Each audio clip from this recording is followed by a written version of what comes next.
Okay, so we're going to head up to the gunsmith, and this is the guy that's going to supply you with your guns and grenades, by the way. So this is where you can buy grenades, and as you go through the game you're going to be crafting more and more different styles of grenades, so each one of these is going to do different damage to depending on whatever element you're looking for. When it comes to guns, the reason why this is a separate video to the actual melee weapons is because each one of these guns parts is something you have to create and upgrade. It's not like, oh, I've just bought a new sword, I'm all good. With the gun, you literally have to make the parts for it and then tune your gun to each enemy instead of just tuning it to just one sword or one axe or one, spear. Then on top of tuning the gun to whatever you want to try and kill, you have all these prisms that can be added to the damage rate of your actual gun as well. So this is the reason why there's a separate video, is because the gun itself is a completely different item of attack when it comes to Dauntless. Now, there are three main sections of a gun. You have the barrel, the chamber, and the grip. Now each one of these can be customized, so you have to basically choose the part that's going to be good for you. You can try and transmog these as well, so if you like one style but it's not in that, you can have this. Then you've got the framework for the gun, so it's depending on the upgrades you can actually sort of earn as you're rolling through, is something else you have to add on. And then the prisms add a little bit of extra damage to your thing.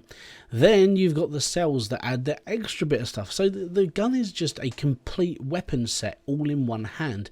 The downside to it is it does take a little bit of time going through and killing monsters. I mean, it is basically a long range weapon.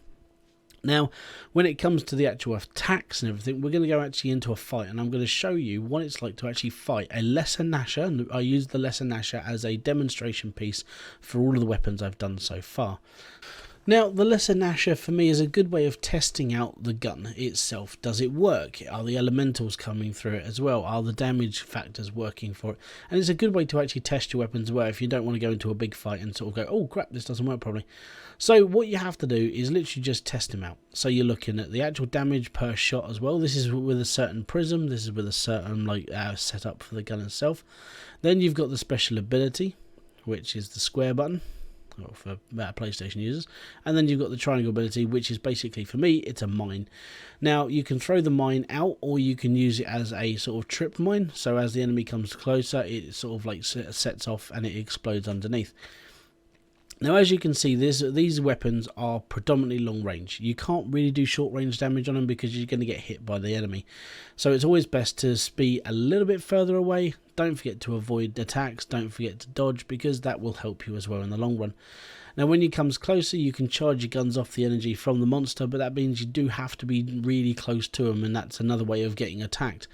So all in all, the guns themselves had to have their own video because they are they're a different variation of attacking your enemy. Yes, they're long range, but the actual sort of like parts for it are all separate compared to just owning like one sword or one axe. You have to really know what you're doing with the actual revolvers themselves, because they have to be tuned for each fight. I'm just going to go and kill all these random monsters and I'll just use like the weapon for it. With the revolvers, you're literally having to sort of narrow it down and like get the best attacks out of it against that one specific monster. And then if you try up against another monster, you have to tune your gun again instead of just choosing a weapon. So that's why they're a little bit more different than the melee orientated attacks. So thank you very much for joining me. This has been Hybridsteel. If you have any questions, put them down in the comment section below and I'll be more than happy to answer as much as I can. If you haven't already, don't forget to hit the like, subscribe and notifications button below for all other updates, random videos and live streams that I do on this channel. Until the next one, guys, peace out, have fun and enjoy everything you guys do. Bye bye.